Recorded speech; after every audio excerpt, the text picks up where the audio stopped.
Hi, everybody. Thanks for watching. My name is Nilu Tabrizi. I'm a journalist with the New York Times.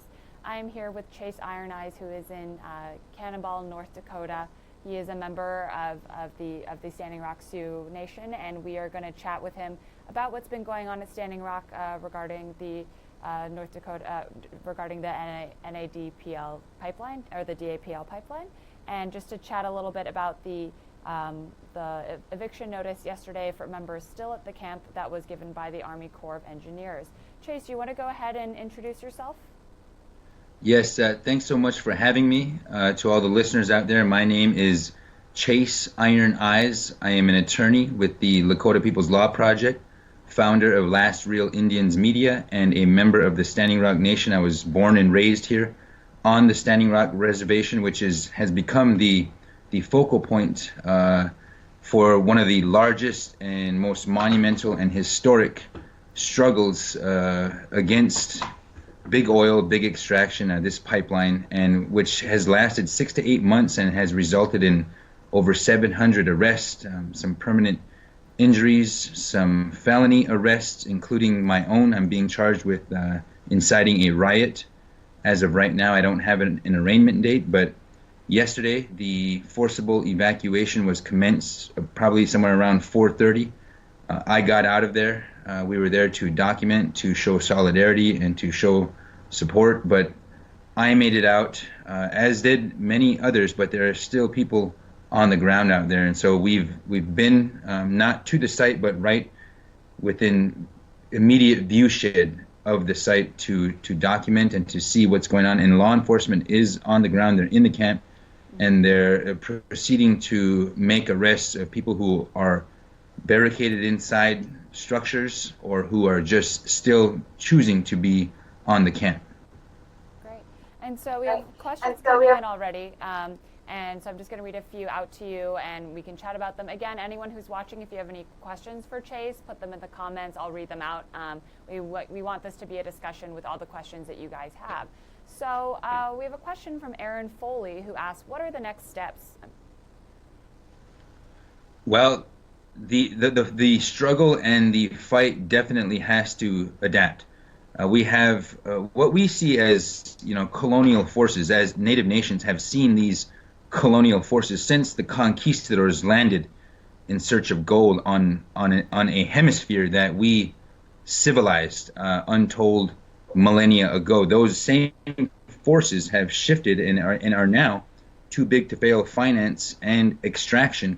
And so those elements which seek to commodify and objectify what we call, in Western academia or the legal tradition, what we call natural resources, which we assert dominion over, but which Native nations hold in high regard, in high esteem. We see the natural elements as our relative. And so that sort of worldview needs to be imparted to the economic reality that is propped up before us.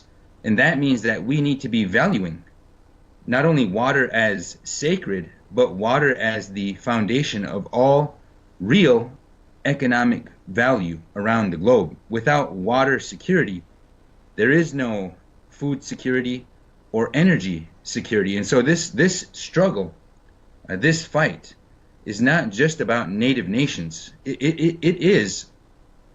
I'm descended from a treaty signatory of the 1868 treaty, and Native nations have these internationally binding agreements, and there are international acts of aggression happening right now by a highly militarized police force against unarmed water protectors. But we need to start building bridges and reaching outside of sort of the lenses and the spheres that we're accustomed to, because we need in this country, in this hemisphere, in America, we need to be talking about the true sources of national security, which is our water security and the strength and integrity of our common resources, and how best to sustainably or generatively develop those resources so we can provide our children and our great-grandchildren can make a living from the same Mother Earth that we are right now.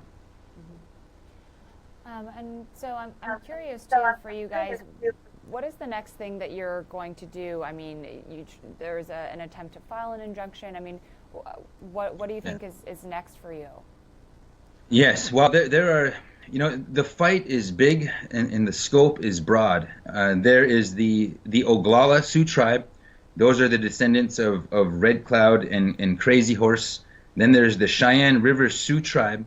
There are 6 Sioux tribes that have a dog in this fight, so to speak, that have an international right to assert themselves in this fight. And that is the Oglala Sioux tribe, who has, they have legal standing. They've entered into the process as a plaintiff or as an interpleader. And then there's the Cheyenne River Sioux tribe and then the Standing Rock Sioux tribe. The Standing Rock Sioux tribe has kind of been given this undue deference as the lead tribe, but they are only one of 6 Sioux nations that have a right to assert themselves here. So those 3 have Cheyenne River, Oglala, and Standing Rock. Standing Rock submitted claims based on the adequacy of the Cultural Resource Review under the National Historic Preservation Act, which is a federal law, and under the Environmental Policy Act regarding the drilling underneath the Missouri River, which is our only source of clean drinking water. But those claims have thus far failed. Drilling has commenced under the Trump administration, and our people, our children, are being made to bear a risk that non-native people in the capital city of North Dakota, Bismarck, North Dakota, chose not to bear and were not made to bear. The Cheyenne River Sioux tribe is pursuing claims. They have pursued claims based on religious freedom and based on the concept that we need pure, unadulterated water in order to perform our religious ceremonies. That claim has also failed. The Oglala Sioux tribe has claims based on whether or not the Trump administration was arbitrary and capricious in throwing out an amendment process which was started under the Obama administration. The Trump administration did this when they allowed drilling underneath the river. That claim hasn't won or lost yet. There's a broader treaty claim that needs to be made, probably outside the scope of federal or United States imposed jurisdiction upon Native nations. Now that's a broad discussion that's probably more appropriate for a semester at a law school. But the fight has to continue on. The ground fight is definitely going to shift locations and focal point, but legal fight and the political fight are ongoing. We have a lot of comments from people that are watching. And again, anyone watching, if you have any questions for Chase, put them in the comments so we can discuss them. Lots of people want to know, such as Monica Mosh, Andrea Ferris, Tara Delaney, Cynthia Moore. All these people, and I'm sure more, want to know, what can we do to help? How can people get involved if they want to do and support you? Well, right now, I mean, we are being charged with felonies, and I already have prior existing felonies from 2002, just from a foolish incident, which was victimless. Anyway, it was just some crazy stuff, burglary, criminal mischief. After that is when I went to law school, kind of straightened things out and steadied out and became a lawyer. But now I'm being targeted because I was supporting a treaty camp, a peaceful protest on February 1st. They labeled me a ringleader, and they said that they were going to hold me responsible for anything that happened. And so I'm facing up to 5 years in prison right now. If you go to our website, lakotalaw.org, you can find a place to donate to our legal fund. My colleague Vanessa Castle was also arrested that day and charged with inciting a riot. And we are also trying to raise funds to mount in a civil offensive legal strategy to hold Morton County accountable for all of the civil rights, constitutional rights, and human rights, and maybe even treaty rights violations that were inflicted upon people such as on November 20th when they blew a young woman's arm wide open in a very grotesque fashion, and she almost had to have it amputated. And they lied and said that they did not use explosive when video evidence refuted that. They sprayed those water cannons. I'm sure you have all seen video of that, and they recklessly or intentionally put human lives at risk. Reckless endangerment is the felony that they're charging water protectors with for chaining themselves to bulldozers when they recklessly endangered human lives as well. And they lied about it. They said, we only sprayed those water cannons to put out fires that the protesters started. But if you look at the video evidence, it contradicts what they're claiming. You can see an indiscriminate spraying. I mean, I was there that night. I got sprayed. And so you can help our legal fund. Right now, we are also using the funds that we've raised to facilitate the demobilization or whatever's next. We don't know how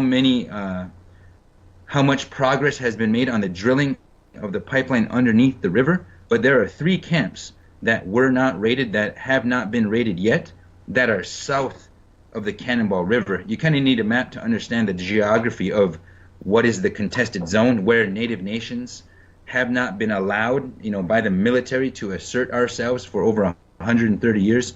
We were pushed to within the confines of what is known as Indian reservations. But those confines aren't just physical. They're legal, economic, and political. But you got to study a little bit of that to understand how that exists in 2017. But in short, you can support our legal fund. You can share the media that's still on the ground. That includes Last Real Indians. That includes Unicorn Riot and a host of others that I can't remember off the top of my head. But that's the only way that the truth has been getting out. And I want to thank New York Times and other media sources of that caliber for covering this, because it allows us to reach a much broader audience and tell the truth and try to let people make up their own minds on how they want to help, or even how they want to ask questions and be critical of the nature of this struggle. And let's talk a little bit about yesterday. I mean, that we had heard that there was an evacuation order that was due to happen, sometime between 2 and 3 p.m. That was ordered by the Army Corps of Engineers. I think the footage that I was seeing from the ground, it seemed like the people that were in the camp were ready for some kind of confrontation between the authorities, but that ultimately never happened. Can you tell us, you were there yesterday, what was the mood like? Can you kind of describe what was happening? It was very heavy. I don't want to over dramatize it, but it was really heavy for me to know that we are being forcibly removed, to see ceremonial lodges, to see teepees being burnt to the ground, and given that it was the water protectors who chose to, according to traditional protocol, to burn some of these structures to the ground rather than letting them be bulldozed. Mm-hmm. But the impact was the same. If you look at old pictures, you read old testimonies of some of the massacres, such as the Wounded Knee Massacre, the Sand Creek Massacre, and the Washita Massacre, you can see the similarities. And maybe it's because we have a DNA memory, but the mood was extremely heavy.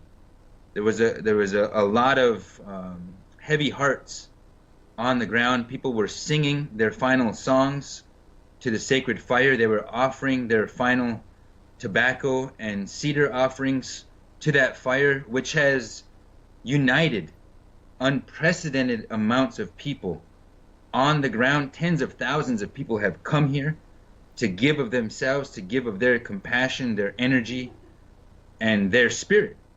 And millions, perhaps billions, around the world have seen the ignition of this spiritual awakening on a global scale, which was heretofore completely unheard of, perhaps impossible.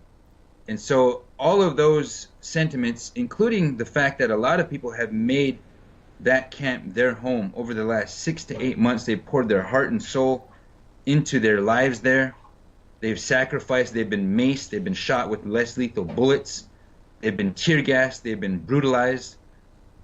Over 700 have been arrested, they've been maimed, they've been the victims of attack dogs by private mercenaries.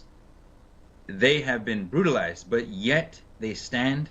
They are still on the ground. So the mood was definitely heavy, but it's also an indication that this is the start of something larger. We are all in this fight together to defend not only our human rights, but our civil rights, our constitutional rights. The very fabric of our democracy in this country is at stake right now. You only have to look so deep to see the First Amendment rights violations of free speech and peaceable assembly, the Fourth Amendment rights violations of, to be free from illegal search, seizure, and surveillance, not to mention interstate commerce. But this fight is also to defend those of us who are demanding a clean and renewable energy economy now. And so all of those things collide. There is a confluence of all of those struggles here at the No DAPL resistance camp, which still has people right now as we speak inside preparing to be raided. But yes, the mood was heavy, but it's also an indication that we need to adapt, we need to evolve, we need to move on. And I'm going to get to a few more audience questions, but I'm wondering if you can just clarify this for me. For people who maybe aren't necessarily familiar with your culture or your spiritual practices, why was it important to burn the teepees? That's something that we saw a lot of pictures and video of, but what is the significance behind that? Why is that important to you? It's akin to a grieving process. This struggle is unprecedented. A lot of us didn't think we were going to be able to see a chance at spiritual, legal, political, and economic liberation in our lifetimes. For Native nations, the last time that was possible was when we were exchanging 10,000 rounds of gunfire with the United States, with the United States Marshals, with the FBI, with whoever, at the Wounded Knee Siege in 1973. So when people build their homes and they construct them according to ceremonial protocol, which are connected to our cosmology, when it's time to leave, some of them don't have a choice but to return those dwellings, those structures, to the elements. And the way that we do that is burning them. Usually we keep teepees, but in this instance, people felt that strongly, like they were grieving a piece of them that was being forcibly taken from them that day. So they chose to burn them rather than let them be bulldozed by foreign implements. Okay. So we have a couple more audience questions I want to get to. If anyone else is watching, please put them in the comments. Again, if you're just joining us, we're live with Chase Iron Eyes. He is a member of the Standing Rock Sioux Nation and an American Indian activist. We're in Cannonball, North Dakota, chatting about what's been happening in Standing Rock, especially following yesterday's eviction order from the Army Corps of Engineers. So we have a question here for you from Sean Gardner Turner, who asks, how can we organize to form Native industries that produce green energy? Is this something that you think about? Yes, absolutely. I spent a lot of time studying, the history and the evolution of, what's known as federal Indian law, based on the very, it's a very racist and dehumanizing doctrine of discovery.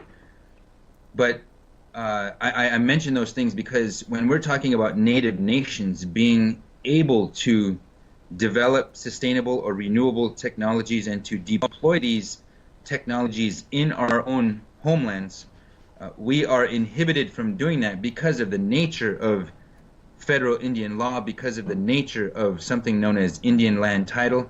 For instance, we couldn't just enter a free or fair trade agreement with another country without the United States interfering with that.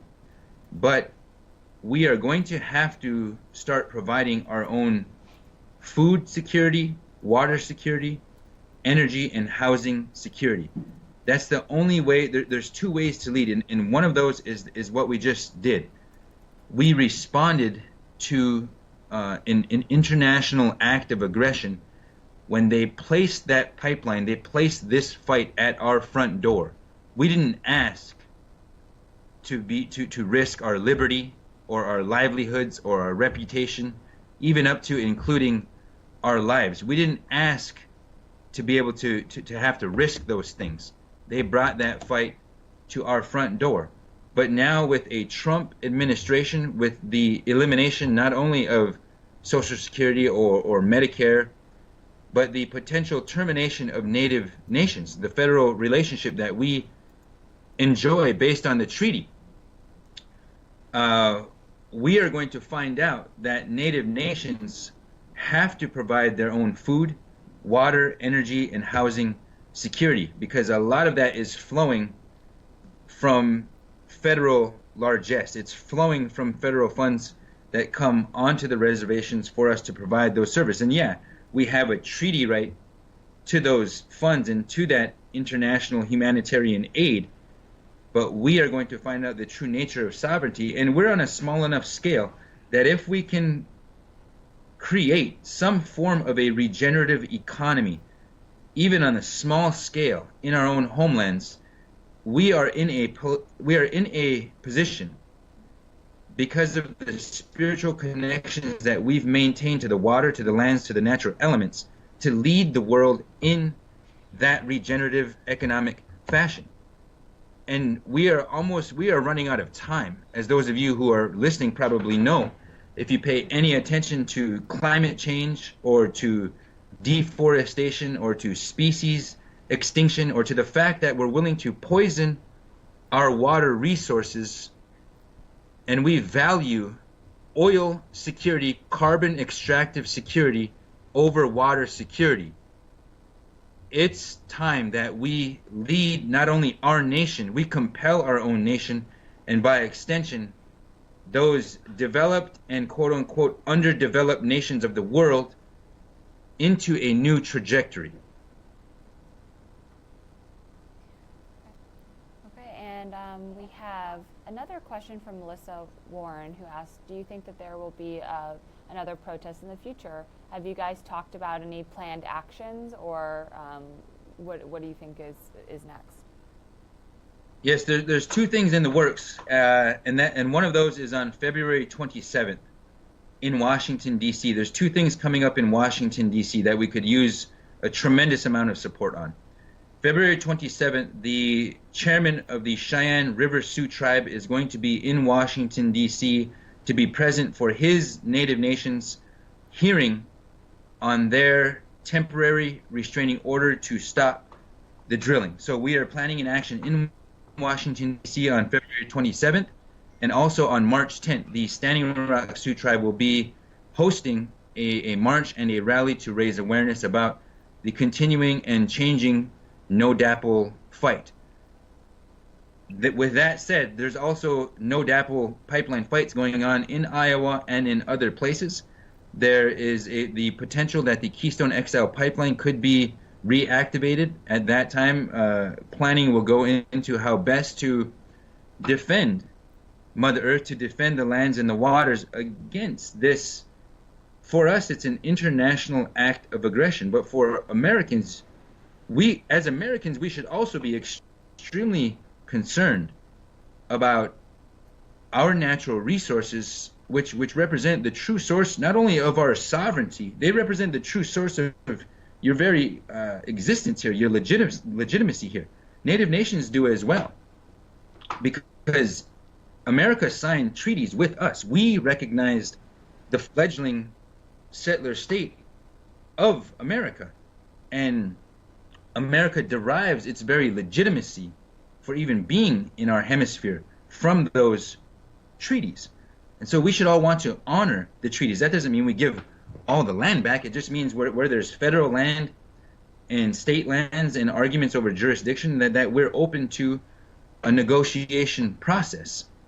But there's also a continuing fight when we're talking about extractive industries and big finance, because that was the pair of institutions that form this huge conglomerate. I mean, those are small terms to describe the economic reality that is propped up before us and sold to us as civilization. It also includes the military, prison, industrial complex, pop culture, the advertising industry, fashion, and beauty.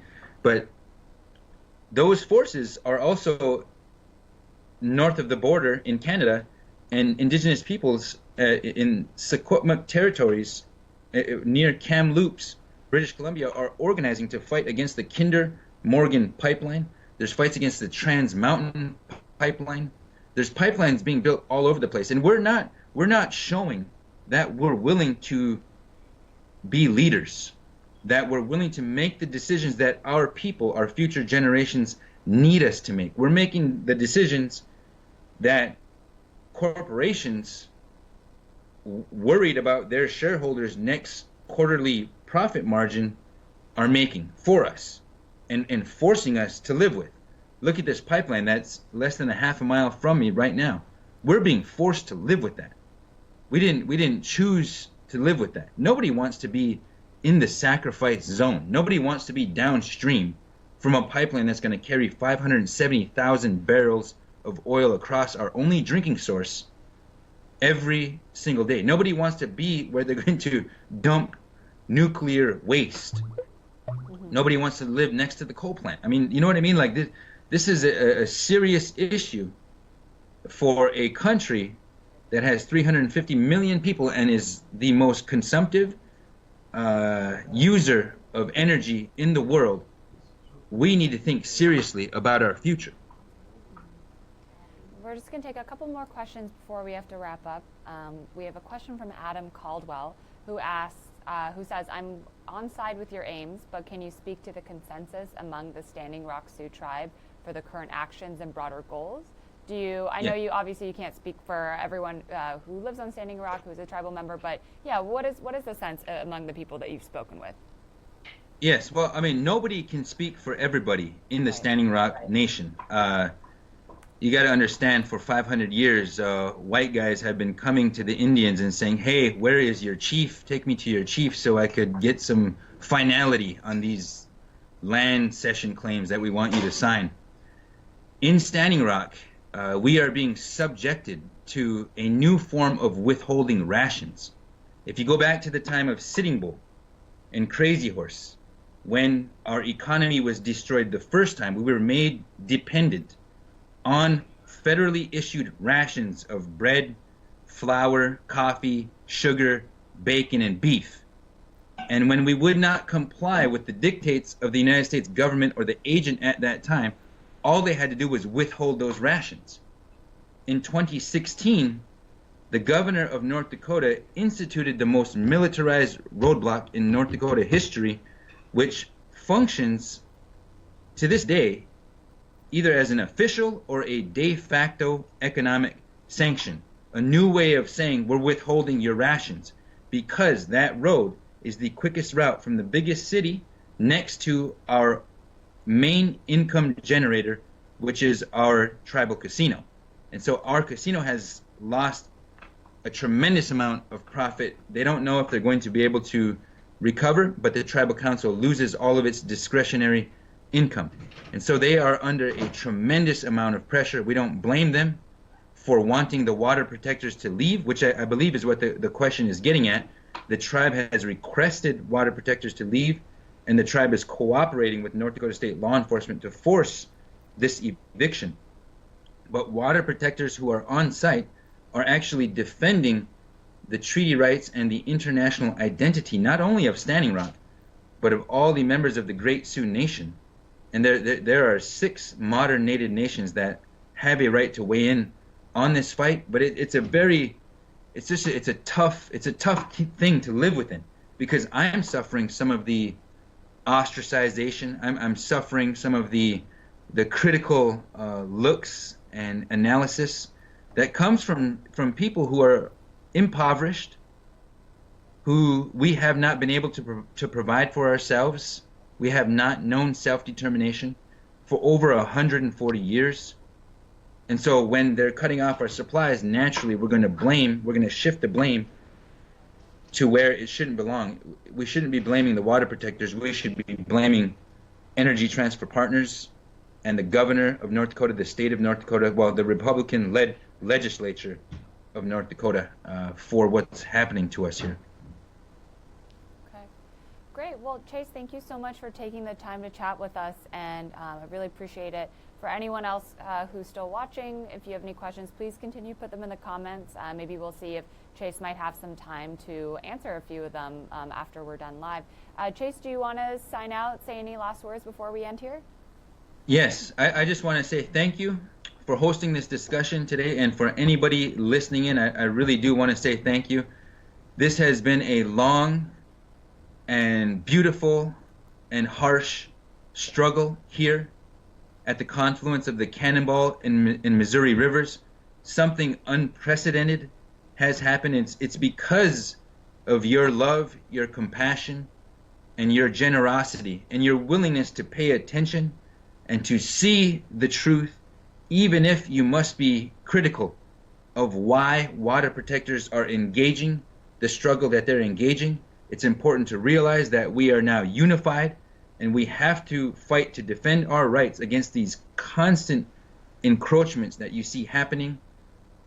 It was happening well before Trump, but now we are facing a real threat of tyranny or in a further encroachment of our rights. I don't want to be melodramatic, but we need to realize that we have to come together. We don't have constitutional rights unless we defend them.